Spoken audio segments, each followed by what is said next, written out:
বিসমিল্লাহির রহমানির রহিম। পৃথিবীর সবচেয়ে বেশি সম্মান পাওয়ার যোগ্যতা রাখে একমাত্র শিক্ষকরাই।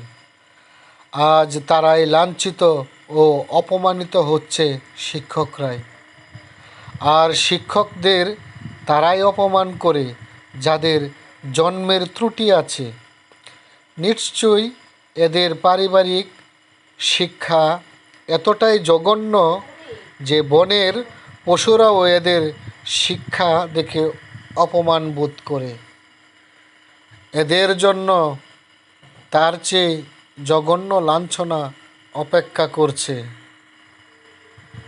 যেমন কর্ম তেমন ফল, ইনশাল্লাহ অপেক্ষা করো, তোমাদের জন্য আসছে।